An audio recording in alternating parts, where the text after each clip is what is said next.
আসসালামু আলাইকুম ভাই। আপনি এই যে ক্ষেতের মধ্যে এগুলো কি করতেছেন, কি তুলতেছেন ভাই? ভাই ঘাস তুলতে আসছি, প্রচুর ঘাস হয়েছে। হ্যাঁ, ঘাস অতিরিক্ত ঘাস হয়েছে, ঘাসের কারণে আর কামা হইতেছে না।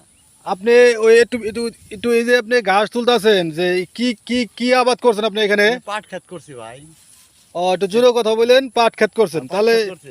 ঘাস অতিরিক্ত ঘাস, কি কি সমস্যা বলেন তো আমাকে শুনি একটু। ঘাসের অতিরিক্ত কারণে বীজ দিছি, বীজ দিয়ে এখন ঘাস মারা লাইছি। কি বীজ দিয়েছেন আপনি? ঘাস মারা বীজ দিছি। এটা কি ক্ষেত এটা? পাট ক্ষেত। পাট ক্ষেত আপনি হ্যাঁ, এই ঘাস মারা বীজ দিয়েছেন? ঘাস মারা ঘাস কি মরছে, কাজ হয়েছে? ঘাস মরছে, কাজ লাগছে। তারপরে আনার পরে মনে করলাম যে হইলে সব দিক দিয়ে উন্নত হবো, সব দিক দিয়ে দামে বিক্রি করা হামো। তার মানে এই যে আপনি পাট করছেন, হ্যাঁ, এই দেখা যাচ্ছে লাল লাল হয়ে রয়েছে। নাল হয়ে গেছে, এটা ই লাগবো, ভিটামিন তো লাগবে আবার। মানে আপনি এই যে গাছগুলো লাল লাল হয়ে মরে আসছে, হ্যাঁ, মরে আসছে এটা। তার মানে রোদ উঠলে বেশি তাহলে তাড়াতাড়ি মরে যেত নাকি? তাড়াতাড়ি মরতো আর কি। রোদ উঠলে তাড়াতাড়ি মরতো। তা তো ওই দিলে তাড়াতাড়ি মরে। এখন বৃষ্টির কারণে, বৃষ্টির কারণে থুমবার হয়েছে, মানে বীজ দিচ্ছেন এবিতে আপনার, বৃষ্টি হওয়ার কারণে ধুয়ে গেছে গা। ধুয়ে গেছে গা।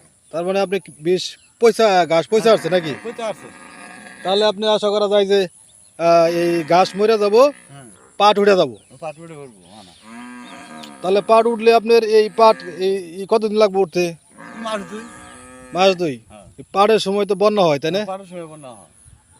বন্যা হইলে মনে করেন যে আপনি ওই হ্যাঁ, জাক টাক দিয়ে পাট তৈরি করে, যাতে দর্শক বিন্দুরা হ্যাঁ, উনি পাট করছে যাতে ভালো পাট হয়, সকলে দোয়া করবেন হ্যাঁ। যাতে পাট ভালো হয়। তাহলে বস্ত্র আমরা কাপড় তাহলে কম দামে কিনতে পারবো। সকলে ভালো থাকেন, খুদা হাফেজ।